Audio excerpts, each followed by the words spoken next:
I ran an appointment with a homeowner who was a teacher, a professor, and she literally closed the book that I was presenting. And this is how old this was, right? We had a pitch book. She closed the book and she looked at me. She said, "If you want to keep giving me a presentation, you can leave. I've had a long day.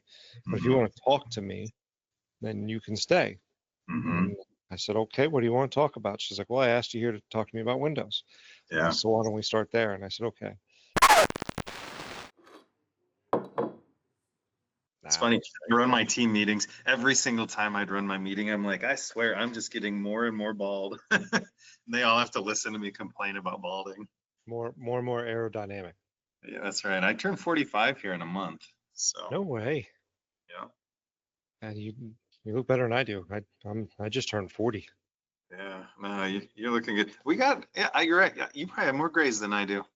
I definitely do. Well, you deal with marketing people. I deal with salespeople. That's the difference. True. You should look like Santa Claus right now. That's it. I sprinkle some like coloring in there just so it's not as bad. But it's funny. For the longest time, it was just this gray spot. Yeah. So like I would constantly go, "Oh God, I got a booger," kind of thing. It's like, shoot. Yeah. No, but now it's sprinkled in there. My wife likes to remind me that I have all of the colors in my beard. It's white, brown, a little bit of black, and definitely some of the red that's in there from the Irish heritage. Yeah, mine too. It's a thing. So funny story. Mikkel and I got married. She was 22 and I was 23, and we got pregnant right away. Okay.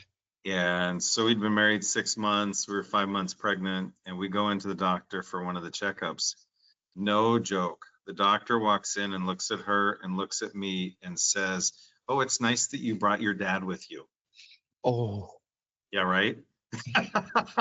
That's painful.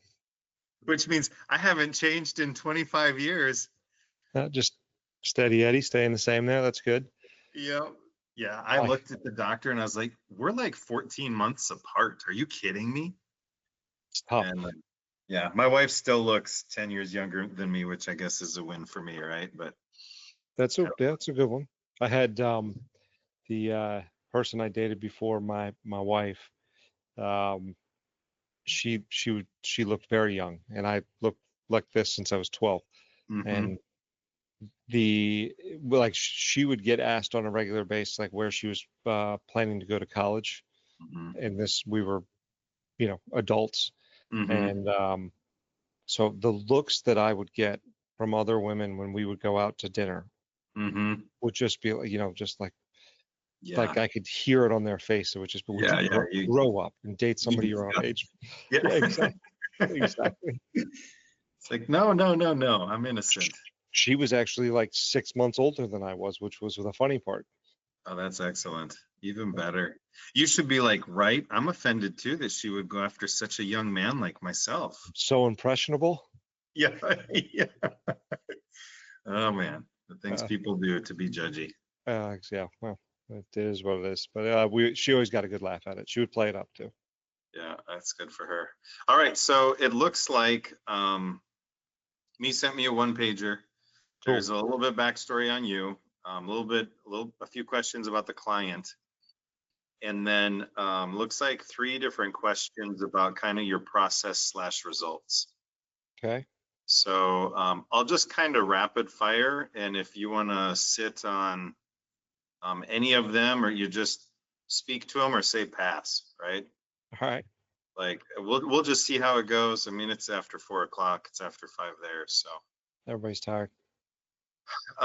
Yeah. So I guess question 1, one of the things that we need to do as we introduce ourselves to our customers, especially in this age of noise, is what makes you relatable and what's your story. And so the first question really is kind of, what's your personal story? Give me the 2 to 5 minute version of how you really got into the sales and marketing space. And, you've shared with me kind of an overview of your first sales appointment was run at a pretty young age.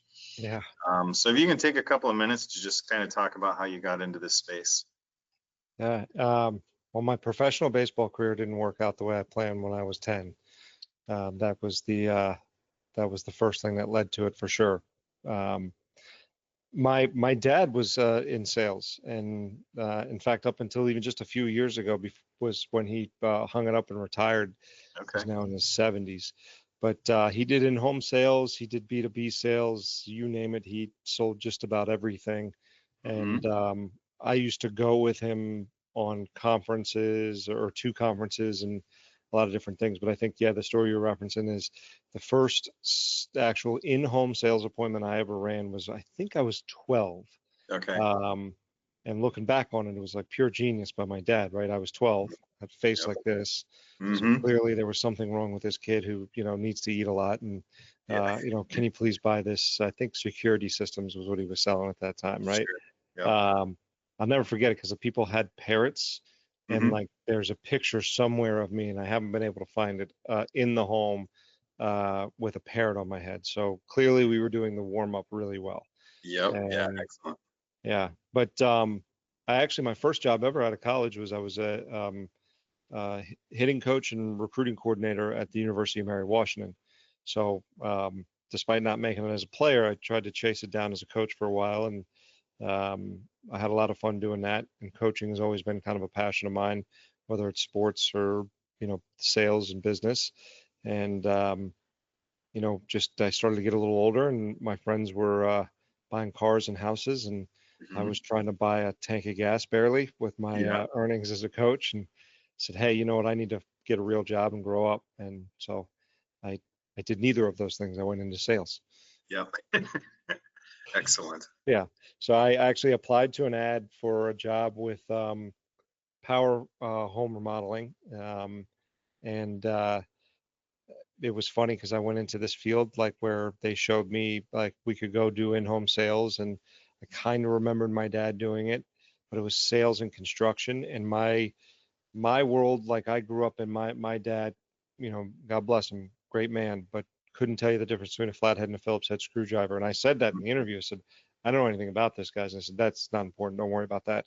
Yep. And they were right. I didn't need to know that much about it, and I figured it out and got pretty good at knowing what I needed to know, and figuring my way through it. And it ended up being a really good choice to decide to go into strangers' homes and ask them for thousands of dollars in the end of Yep. an appointment. Sure. Yeah. Yeah. Yeah, there is definitely a skill set, and they're absolutely right that you don't necessarily need to know the product as long as you're teachable. You need to have a specific ability to do other things in the home. So was there a point in your career where you kind of were like an average salesperson to then you had an aha moment that let you go, oh, the world is open to me now, and things shifted for you? Yeah. So I'll start by saying I think that I still have aha moments. Like I think Sure. if we're all not still having those, it become pretty boring what you're doing. So, Yeah. um, uh, so I was in a training class of 6 people, I think it was. I was the last person in my training class to sell. Hmm. And if and I'm obviously biased, and this is going to sound a little cocky, but if you were to have placed a bet on who would sell first, I would have guessed that everybody would have bet on me, Hmm. and I would have bet on myself for sure. Yeah. My boss met me at the door every single day with like, just so you know, so and Yep. so sold last night, and I mean he could see my face turn as red as my shirt, right? Yeah. And I was happy for them, but like Yep. frustrated that I wasn't first. I Yep. started to doubt like whether I could do it or not. And I ran an appointment with a homeowner who was a teacher, a professor, and she literally closed the book that I was presenting. And this is how old this was, right? We had a pitch book. She Hmm. closed the book and she looked at me and she said, if you want to keep giving me a presentation, you can leave. I've had a long day. But if you Hmm. want to talk to me, then you can stay. Hmm. And I said, okay, what do you want to talk about? She's like, well, I asked you here to talk to me about Windows. Yeah. So why don't we start there? And I said, okay. And I don't know. So for me, that was like an aha moment, was like, I don't like, the presentation isn't what's selling it. It's the information and the questions and the conversation. So that was probably the like, hey, relax and treat this person like a human being, not like a job. And from there, there's been obviously a lot of growth and a lot of aha moments along the way, from a rep and leadership and business development and all of those things. But that's probably the first, like, most memorable one. I sold that job, Yeah. and she made me earn it for sure, but I Yeah. sold it. That's a great story. I have a degree in psychology, and I think that this is similar to sales psychology. We had one of our classes, they said a phrase over and over that people don't care how much you know until they know how much you care. Yeah. And I think what you just described with this lady is, she's like, have a conversation with me. Let me have a relationship with you to see that you are committed to the product or committed to me, stuff like that. So that's a great story. Oh, Leave it to a 100%. teacher to teach you something, right? Yeah, she thought she had clocked out for the day, but she wasn't. She wasn't done. Yeah, cool. So here you are, so you started selling at 12, so you've been selling for at least 10 years, Uh-huh. right? And Uh-huh. in the Yeah. last 10 years, what have you kind of started to recognize in yourself that, if you could call it, your own superpower in business? Yeah. Um, have you ever seen the movie The Departed? Oh, I bet I have. It's the one where it's Matt Damon plays like the cop who's actually a bad guy, and then it's in Boston, and what's his name? Leonardo DiCaprio actually plays the bad guy who's actually a cop, kind Mhm. of thing. And there's a famous line in there. He goes, "One thing I learned about myself is my hand never shakes." Right? Um, I think that's my superpower. Mhm. And to the point where maybe it frustrates some people that I've worked with in the past, like, Mhm. there's not a problem or a situation that we can't figure out, Sure. so long as we don't hit the panic button Yep. quickly, right? Yeah. So I think that ability to take a breath and slow down Yeah. is something that takes time to train and develop in yourself. But when you're in a home or you're getting presented with a bad month or a bad week or maybe a bad decision that we've made, and like, yeah, I mean, obviously we don't want to make a lot of those. But if I'm not making them and the mistake doesn't happen, then we're not growing. So, like, I need to remember that first, and that helps me kind of push that panic button away, which the reason that's a superpower is it allows you to think clearly through the solution, right? Mhm. Okay, yes, it's a problem. Yes, there's an issue, but if I live in this moment for too long, then Yeah. all it is a problem and an issue that we're going to dwell on, versus like, I need to be over there where the solution is. Yep. Now I just need to think about the best path to get there, right? So um, yeah, it's that. I think I've just found this weird ability, and I think some of that has to do with like just other things I've gone through in my life. But we're gonna figure it out. It's gonna be okay, and let's just take some time and breathe and figure it out. Yeah. And what a skill to have when you're teaching young salespeople. There's a phrase, borrowed courage, right? Mm, And it's really great to be able to lean on somebody that can be cool in chaos, and through that reliance on them, you learn to develop your own yeah, increased, ability to survive the storm. So that's awesome. That's a yeah. powerful thing to have. I used to have a mentor of mine as a rep that would, say like, what we do is very uncomfortable. Like, everybody talks about being uncomfortable, Yeah. and like he was like, you better get comfortable being uncomfortable if you want to make it, right? Yeah. And and I don't know, that just stuck with me. It was just like, yeah, I mean, like, at a certain point it becomes normal, right? Again, my wife thinks I'm insane because I decided to go into strangers' homes, at Hmm. 6 o'clock at night, and like talk to them about the like goofy stuff on the wall, and then go, oh, by the way, would you spend $7,000 on a garage floor with me, or Yep. $20,000 on window, like whatever it is, like. And then like the crazier part is like they were like, yeah, that sounds great. Yeah. Right. Yeah. Yeah. They're like, man, I don't know you, but I'd love to give you my money. Right. Yeah, that's great. What is the tagline in your email signature? It is growth and comfort cannot coexist. So, Yeah. and I'm gonna blank on it now, but there was a CEO. I can't remember her name now off the top of my head. Oh no. Um, I'm borrowing it from her. I love that. Um, Mhm. when I was a coach, I used to put up before like camps, we used to put up a side-by-side video. It was two people taking batting practice, and we would ask the camp, like, can they name either of the people in the videos? And one of them is at PNC Park, where the Pirates play, and it was actually like batting practice before the All-Star game, and it's very clearly David Wright. And for those of you that aren't familiar, like one of the best third basemen to ever play the game, and all around just a good person from what I know. Um, Everybody in camp, because at this time he was at the top of his game. He's the All-Star game, right? Everybody's David Wright, immediately. And these are kids from 8 years old to 19, 20 years old. Like everybody knows that one. Well, the other image is of a kid that is taking batting practice by himself with a chain link fence behind him, and it's like a dirt patch of a field. It looks like it's hot as all get out there. And I'm like, okay, well, what about this other one? Does anybody know who this is? And they kind of sit there and it's crickets. Nobody wants to raise their hand and take a guess because they're all scared to be wrong. I said, okay, well, what if I told you that that's the same person? Yep.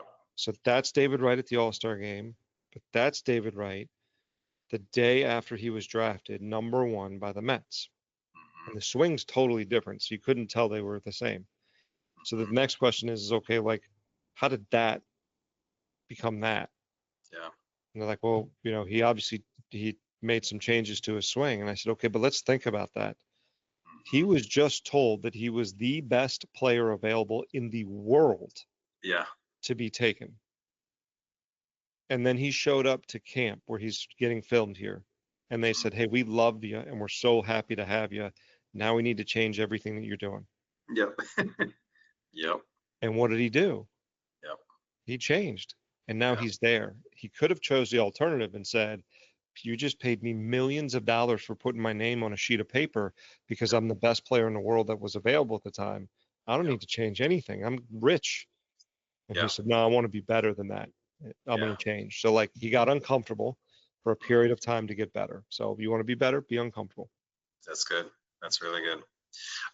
Do you have a story to tell that's a humble brag? Something went from zero to hero, whether it's I walked into an unsalvageable situation and turned it around to dollars. I know you've worked with a couple of great organizations and you've been able to take them from less to more. Is there a story you could share with us? Yeah. So I'll start the humble brag, I guess, by saying I've been very fortunate to also have very good teams around me, and people that were willing to buy into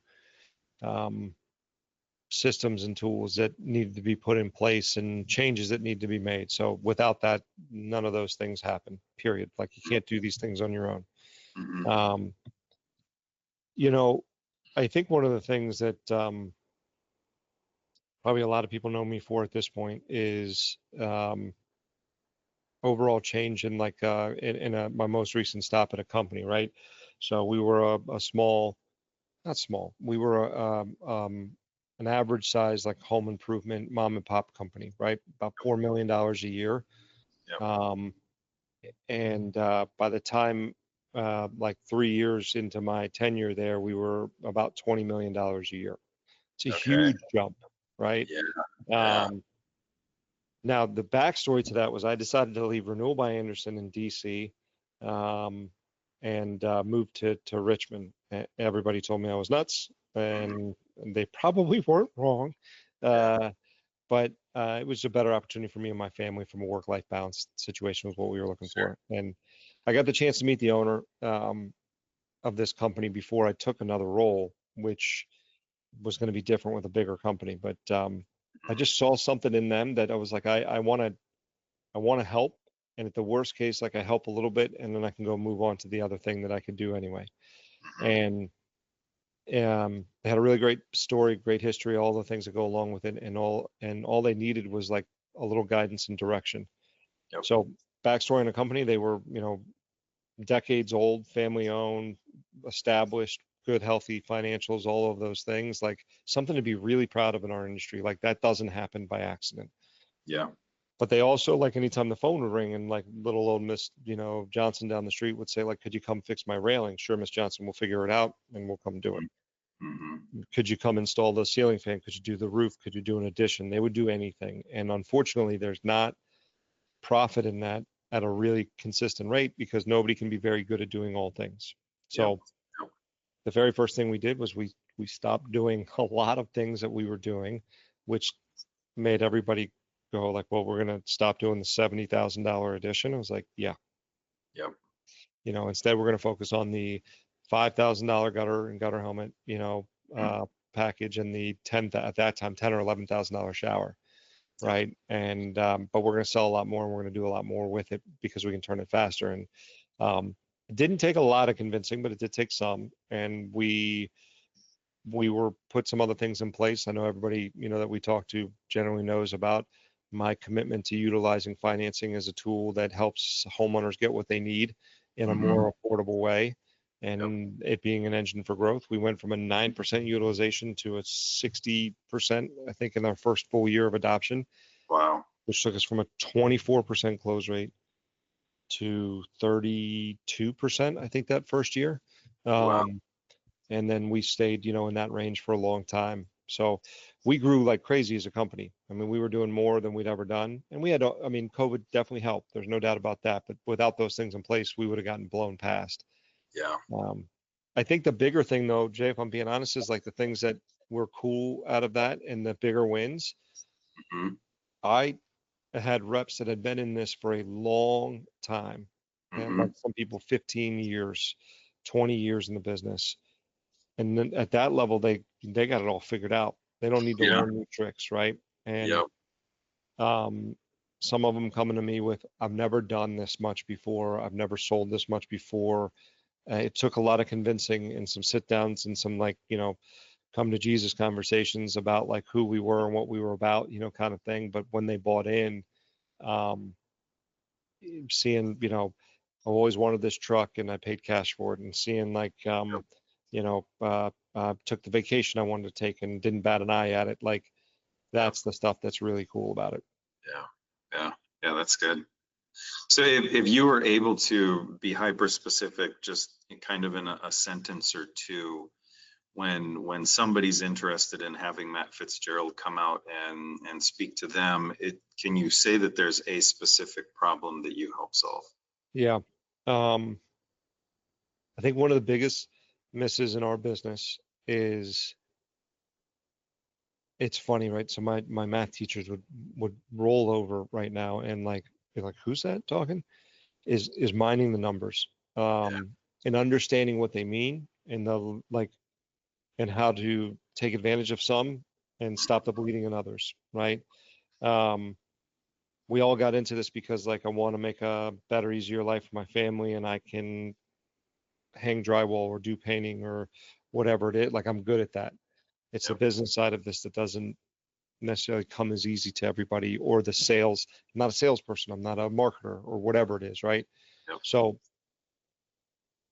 I find that my brain is very similar in that like it didn't make sense to me for the longest time. So it took a little bit for me to understand it, and what I can do and what I've been able to do in my career is translate why you should look at it and how you should look at it into a routine that keeps you on track and gives you the opportunity to do the things you really want to do in your business versus the things that you're forced to do now, right? So KPI management, why they matter, how they matter, and like when they should be reported, like that in and of a nutshell, I think is probably the 30,000 foot view at like, that's the specific, like we push these buttons and this is what happens. Yeah, you've shown me some of your spreadsheets. It's pretty excellent to have something put plainly in front of you. It simplifies it, right? Like, I mean, I think, like one we were talking about, one of the bigger things is like, I mean, especially when you're at that $4 million mark, right? And we were just talking to some dealers yesterday or the day before, I think, 3-ish million, right? And I wear all the hats. Can I afford to bring this on? And like, when you show them like, okay, this is the added expense. It's, let's just say it's $10,000 or whatever it is, right? Okay, do you know what $10,000 equates to in like needed extra revenue? Oh, no. Okay, let me show you how that works. Do you know how many appointments that is? No. Let me show you how that works. How many Yep. sales? When you break it down to the ridiculous, it's like Yep. $10,000 over the course of a year to just make that back, not make money on Yep. it. Yep. It's like, for most of us, it's like less than a lead a month. Mm-hmm. Like, Yep. yeah, you're right. You can't afford it if it's not going to generate more than a lead a month, and a sale, Yep. beyond that every 6 months, I guess is what it would be for Yep. most of us, right? No, but most of us are going to get something out of anything you do that's different. It'll be different and shiny, and it'll produce something new for a small period of time at least. So then the Mhm. real question becomes, can you afford not to do something like that? Yep. And Yeah. that's where the indecision for people, that anxiety just goes away when it's like, hey, it is now black and white for you. Yep. Here's the number. This is real. You can try to run it any way you want, but this is, you do this, and this is what it produced. Now somebody's got to run the numbers and do it, but like, if this gets put into the system, it should put this out. Yeah. Yeah, that's good. So we've kind of already answered this a little bit, but kind of shifting gears a little bit over to the client, or the client's journey. When you're looking for customers that you would say are your ideal customer, who are you looking for when you want to go out and help improve systems and sales and stuff? $100 million company, $1 million company, Yeah. what type Um, I don't think size matters. of, Um, that's going to get cut and put in a million different ways for sure. Uh, that, Matt said it. yeah. Um, you know, it, at the end of the day, it's somebody that's really invested in I want to be better and I need to be better, right? Sure. And I've been trying it this way for a period of time, and Mhm. it's just not working, and I just need somebody to like show me a different path. Yeah. I'm the first person to tell you there's different ways to do this. Yeah. Um, it's not a one thing, blanket statement fits all things, or one size fits all kind of thing. Yep. But the willingness to be open to change is the biggest thing. I've Yeah. worked with clients and companies or reps or people in the past where, and you have too, right? Well, Mhm. but we do it this way. Yep. Okay. Or we've always done it that way. Yeah. Sure. And you know what? When you did it that way at $1 million, it worked beautifully. And Yep. that was the right way to do it. But at 2 million, it doesn't work. At 3, it definitely doesn't. And at 4, you should be laughed out of the building for even considering trying it. Yep. Right? Like, you need to understand like what has been does not work anymore, which is why we're there. And that, Yeah. I feel like, in my opinion, like I've worked with those people in the past, and I almost feel guilty that I'm there, because I'm like, if you're not like, why don't we just cut the bill in half and you could just send me cash and I could stay home? Hmm. Because if you want to just tell and just shoot me an email with a memo that says these are all the things we do, Yeah. and I'll Yep. respond back with cool. All right, Yeah. see you guys next week. Right? Yep. Like, so that's really it. I mean, it's, if you're going into something, whether it's with me or anybody else, and you got to work with people you think are going to really help you and are invested in your business, right? Like, my success is your success, because like I need you to sing my praises to the next person, right? Yep. But also, like, I want to feel good about leaving like you in a good spot and know that you're off to the races and heading in the right direction. I want to Yeah. leave with like a thank you, not necessarily just a paycheck, right? Yeah. Um, and but that only works if it's like, yeah, I'm gonna try this wholeheartedly. And I'll give you, sorry to ramble, but I'm gonna give you an example. Working with a customer not too long ago, and they're rolling out, and I'm watching them roll out like a new process for the sales reps and how they present their pricing. Hmm. And they go into role play with one of their better reps who didn't like it, but I told them they were in the hall of very good. Hmm. Okay. They're good rep. They put up Yeah. good numbers, but they were Yeah. walking around like they are Mickey Mantle, right? And Yep. it's like, not so much. Like, I can show you a Yep. lot of numbers that are much better than yours, and that's what you're here to do better. So when Yep. it was that person's turn to go, they said, well, could I say it this way instead? Mhm. And the manager actually got frustrated and like some coaching opportunity there for how they responded. But like when I brought it back up and I said, well, let me ask you this question. I said, this is written and put in a way that like we know works pretty much most times Mhm. for most people to produce average to above average numbers. Yep. Why do you want to try it a different way? Mhm. And she's like, well, I'd feel more comfortable doing it. I said, okay, but why not try it that way? Why is it that you don't feel comfortable that way? And she, person looked at me and I said, do you think it won't work that way? Mhm. She's like, yeah, I don't know that it'll work for me that way. And I said, okay. I said, can we agree that we don't know that it will work? And she was like, yeah, I don't know that it will work. I said, perfect. I agree with you. And I said, why do we know that? She's like, well, I haven't tried it. I said, perfect. That's exactly right.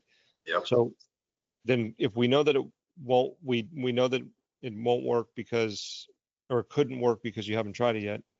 Is it also possible that it could work because you haven't Mhm. tried it yet? Mhm. And she was like, yeah. And I said, yeah, okay. So why don't you do me a favor? Try it this way. Try it a Yep. lot. You have to try it and actually try it with the intent of making it work so Mhm. that we can definitively say whether it did or didn't work for you afterward. Because if you go into it with the idea that it's not going to work, then you're right, it won't work, right? So anyway, it's a long story to say like that's like a mini example of like the bad person to work with is like Mhm. don't go into it with like the idea that you're going to make something fit the way you want it to fit. Like the same thing, working with kids in their swings and like, it's like, well, it's uncomfortable. What's uncomfortable is batting a buck 20 and sitting on the bench. Yep. Yep. That's pretty uncomfortable too. Like, why don't we get uncomfortable in a different way? Yeah. Yeah. Yeah, I found the people in marketing, the ones that I don't want to work with are the ones that I have to convince they need my help. Yeah, I'm really looking for people that go, hey, I have a problem and I know I don't have the answers. So what do you think? right. I've had lots of conversations with people where I walk away and I go, oh, they think they already have it figured out. They would be a terrible client. You know what I can tell you definitively, Jay? I Hmm. don't have it figured out. Yeah. I talk to so many people. Yeah. I have friends that have been in this business for 30, 40 years. Um, I mean, shoot, I guess I've been doing it since I'm 12, so now I'm getting up there too, right? Yep. I tell everybody 15 years, but it's longer than that. Yeah. And like, do you know how awesome it is? Like when you're talking to somebody that's been in it for that long and like the new idea comes up, it's not new. It's just like a different way of saying it or thinking about it. And Yeah. like all of a sudden what was supposed to be a 10-minute phone call is like 2 hours. And you're like, where did the time go? Like that was fun. Like we Yep. just like brainstormed and came up with this new way of doing like that's, and these are people that are like legends in our business that Yeah. I'm so fortunate to like know and rub elbows with and like call my friends and mentors. Like that's um that's what gets me excited is when like when I can say one thing or they can say one thing and all of a sudden it just sparks this passion for change and growth and development. I don't, yeah. And first advice I would give to anybody is if that's not there on reciprocated on the other side, they might be fun to have a beer with, but it's probably not worth like investing your time and energy and growth with. Yeah. Yeah. So do you have some stories of things that people um, were excited to try and it failed miserably and then they came to you and you were easily able to go, well, that's why it didn't work? Kind of an Mhm. odd question, catch you off No, guard, but that is a good one.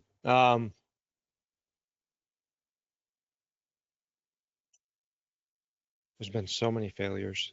Uh, no, I think that without failure, there isn't growth, which is a mhm, very clear cliche thing to say for sure. yeah. I, I I'm very calculated in when I ask somebody to do something. In fact, when I started at my last position, these are people that were there for, some of them for 15 years. And I knew right away that change was not going to be a thing that they were excited about.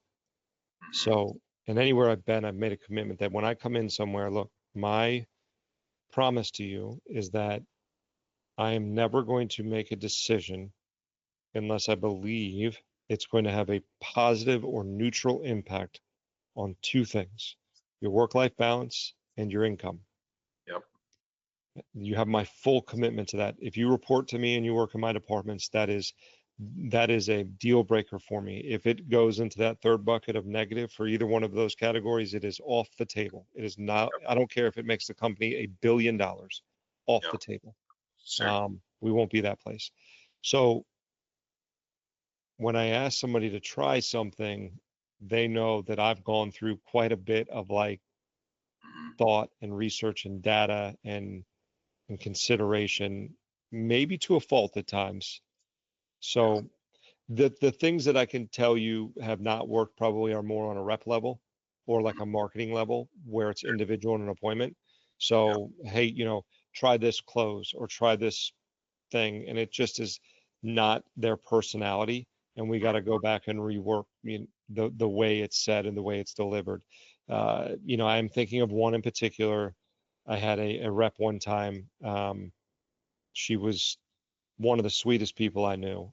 She was just very, very sweet, and to the point where maybe a little bit of a pushover in the home, and she needed to become a little more dominant. And I told her on a ride along that I was going to tap the table anytime I felt like she was not in control of the conversation, and she had to raise her voice, right? And it did not go well. Uh, she was so massively uncomfortable, and the homeowner actually took it as like confrontation, and started getting like confrontational with her to the point where I had to step in and like and like be the leader at the table and take charge of it and almost be confrontational to both of them to set a better tone. And I took her to lunch afterward. I was like, I'm so sorry.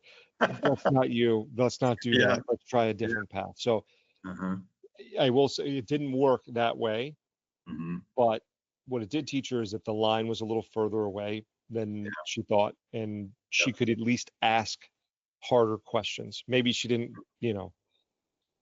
stare somebody in the eye and, give them the people's eyebrow or anything like that. But she definitely had a different level of self-confidence with it. But that's probably the best example of something just going terribly wrong, where I was like, let's try this and see how it goes. And it didn't go.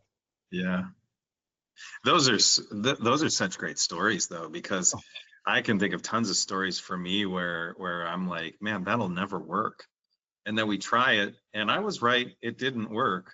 But in the process, I learned something about myself or the circumstance in front of me. And I go, well, I'm not going to do that again. But now I have another thing to shift my attention to and develop a different skill or something like that. Well, and I think you end up with more stories of like you like, for example, use sales reps as an example. You put a group of sales reps in a room and you want to know the ones that are high performing versus the ones that aren't. Like put them in a room, put them in a happy hour, right?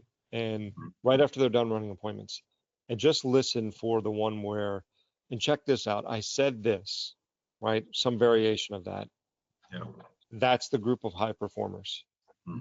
Okay. Because that story is going to end with, I said that, like, I don't know where I thought about it or what gave me the courage to say it. And then, do you know what? They bought. I have no idea. I joke that I have a Ricky Bobby close, right? Where it's a, with all due respect, that means I can say whatever I want afterward. It's the Geneva Convention, I think it is. I had a homeowner one time where everything went perfectly, and I literally drove like 3 houses away after the appointment. I was so caught off guard with the maybe we'll think about it, at the end of the appointment, that I didn't even attempt to overcome the objection because it was just like, oh, okay, cool. Yep. I stopped. I put the car in reverse and I went back and I knocked on the door. I needed to know how I missed it. And Mhm. I was not trying to sell him again. I knocked Mhm. on the door and the gentleman answered. He said, "Oh, did you forget something?" I said, "No, I I been doing this a little while. I just need to understand. Like, I want you to know, I don't have my clipboard. I don't have my thing. I'm not selling you anything. Mhm. Everything you told me and everything we showed you, like, we should have paperwork going back to the office at this point, and I just don't know what I missed. Yeah. And all I'm asking for is that because either I missed something, or, and I said this directly to him, and I don't know why I did this or said this, but I said it, or it's, or it's just dumb that I don't have your contract going back to the office and your project starting. Yeah. And forgive me for that, but that might just be me thinking that way. Mhm. And he just kind of laughed and he goes, "Yeah, it is. It's just dumb. I don't know why, but we just felt like we shouldn't do it right now." And I said, Mhm. "Okay, do you want to shut the door and like take 5 minutes and feel like it's tomorrow? Like Yeah. turn all the lights off and back on, and then it Yeah. was the whole night." And he was like, "That would make me feel more comfortable." I was like, "Oh, I'm cool with that. Go ahead." Yeah. And he just kind of slammed the door in my face as a joke and opened it back up. He said, "Go get your iPad. Come on." You know, Yeah. we, and I was like, "I'm already on the way. Like, I'm not even waiting for you. I'm going to the iPad." And we Yeah. just laughed. And he was like, "I don't know." They were younger. They had like older parents who like, just, whatever you do, don't buy from the first guy, Yeah. kind of Sure. thing. And it was like, "It's in your butt." It was just funny thing. Like, and I went back and I told that story. I said the exact same thing. I did this. And they're like, my buddies were like, "No, you didn't." I was like, "I promise you, we'll go to the house right now." And I Yeah. went and I knocked on the door and I did this thing and it'll never work again, Mhm. because they'll actually slam the door in my face and tell me to get the heck off their property. But yeah, I mean, I told the guy he was dumb for not having bought something, and then he bought something. Yeah. It's not something I will teach your sales reps. I can promise you that. But it is it is a confidence thing to just, I don't, I didn't understand, and I just wanted to understand. Yeah.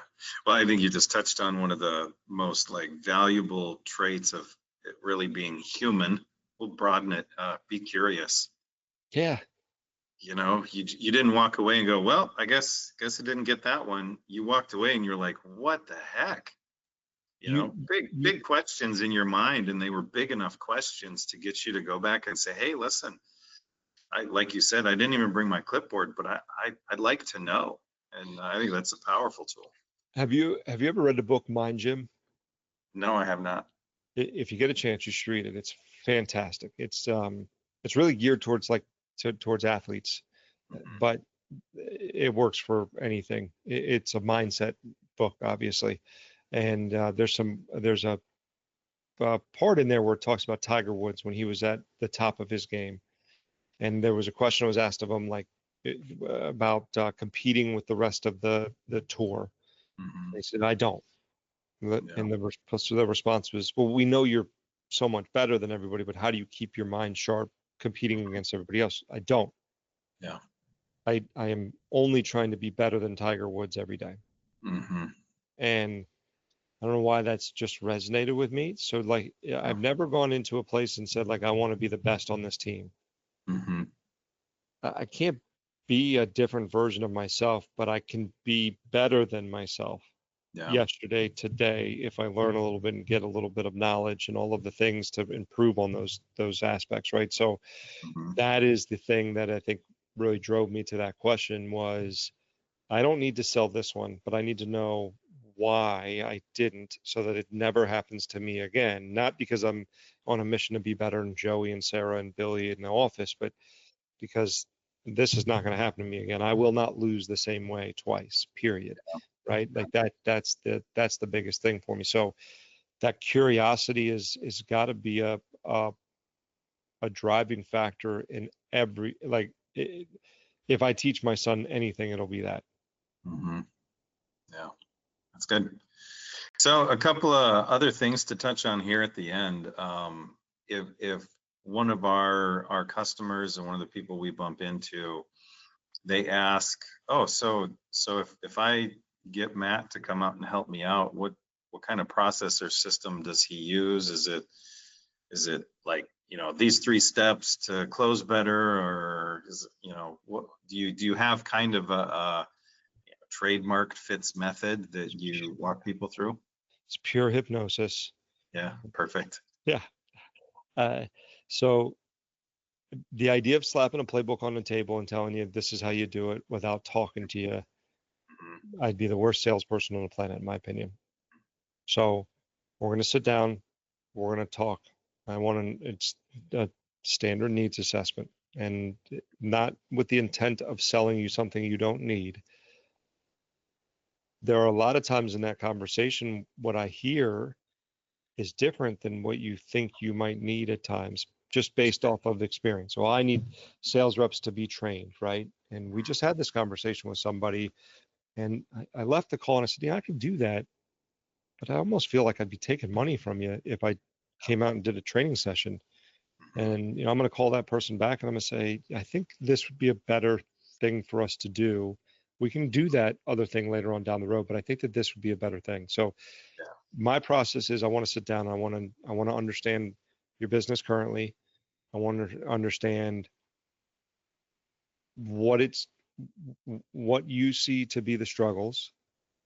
I want to know what it's doing like for your time too, right? Where is it stealing time from you professionally and personally? Because it's doing both. If you have a hole, it's taking time from both of those places. And that's an efficiency thing that needs a system and process and management of that system and process in place. So from there, once we identify that, step 2 is cool. Let's build the system and process. Sometimes that's training. Sometimes that's actually system process build out with training tools or scripts, methodology, spreadsheets, like you mentioned, whatever it might be. And then it's probably more of a 4-step system, because step 4 is let's train the people that are going to use it, right? And then step 5 is maybe a little different than other third-party consultant type people. Like, I want to be around for at least a small period of time to make sure that the time and money that you invested and the time and money that I invested matter. And it's not just that thing we talked about and did that one time. So, it's the kind of 4 pillars, if you will, is, discovery and identification, the build out, the training, and then the execution of it. Yeah, and I love the follow-up thing too, because there's all kinds of books out there. You can go read 1,000 books on sales, but being able to sit down and talk to somebody after a sales appointment, or being able to do a recap, month's end, and look at numbers with somebody and have that conversation. Yeah, for sure. It's a lonely island to be on when you're sitting in a car as a sales rep, or your office as a manager, and you don't have somebody to bounce that stuff off of. I've been very fortunate in my career to have made very, very good friends with some people that I can call at the drop of a hat, and they will answer my questions, and they'll tell me I'm being dumb or super smart. That one's rare, but but you remember it, so that's good. I remember. I write it down and mark it on the calendar. We celebrate it every year, and that's right. But that gets you through some tough times and makes those times much shorter for you and your team. So yeah, I think that last part is probably the most critical part, because here's the tools and here's the system. See you later. You can go to a conference and get all that. Yep. Yeah, for sure. Okay, that's good stuff. You did mention that you've been a part of other sales presentations and methodologies and stuff like that. Do you feel like there's something for you that really sets you apart during the process? You did touch on kind of the follow-up afterwards is a big deal. Is there something else? When you're talking about the actual in-home sales process? So I believe that everybody's got a 8-step, 9-step, 10-step, 11-step process. They're all essentially the same. There's some nuance difference to it, but they're built around the same thing, and they are because they work, right? The methodology is sound. I will tell you, it can be a little simpler in thought process. So I believe all decisions are based around 4 questions that need answering for all of us as human beings. Are you going to do something about the situation as it currently is? Mm-hmm. Can you find a company you can trust? A product that they make that you think is going to solve your problem and that you like? And then does it reasonably fit into your budget? Yeah. I think when you simplify it to that and explain why we're doing each one of our steps, whether it's 1, 2, 9, 10, 11, 12, 37, I don't care, Yeah. and how it ties back to answering one of those 4 questions. And I think that that's probably the thing that I needed as a rep, and Mm-hmm. recognize that when you're training salespeople, that that's an important thing. And it goes beyond salespeople. Think about like your marketers, like, well, why do we answer this question this way? Because this is what they're trying to answer, Yeah. right? And this is what they need to answer that question. Mm-hmm. So there is, I think that I built a lot of it around that mindset of like, if I am answering one of those 4 questions, then I'm doing something I should be doing. If I'm not, then I'm not. And again, that goes to almost all parts of our business. You know, if I'm working in production and I'm dropping the ball in communication, then I am dropping the ball on question 2. Am I a company I can trust? Yeah. They thought they could, but I'm definitively answering no. Yeah. That's good. I know we're hesitant to make promises, but do you feel like you can kind of confidently say, hey, if you have me out to your team and meet with you and spend some time with you and maybe your sales crew, do you feel like you can say, hey, I could probably pretty easily promise, a percentage increase in productivity and sales close? Is there any type of promise that you feel like you could make?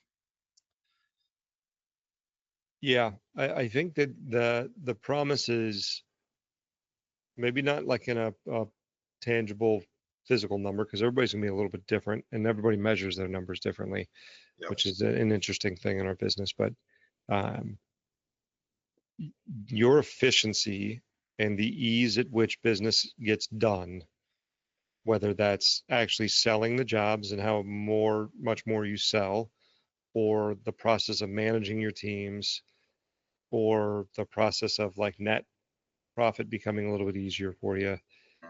Yeah, we're going to have positive impact on at least one of those areas, if not multiple, depending on the time we spend together. You know, I think that the bigger thing that I can guarantee is that is if we do the things that I know you can do. This is a very simple math equation, this business, and if you put the right numbers in, put the right people in the middle to manage the numbers and teach them what they need to do to manage the numbers, and what comes out the other side is going to be very positive. So if we do those things the right way together, you're going to have positivity that flows out the other side in 2 forms: better profit and better balance in your life. Yeah, So that is a guarantee for sure. that's good. Those are 2 things I'm into. I'm a big fan of both of those. Yeah, excellent. Cool.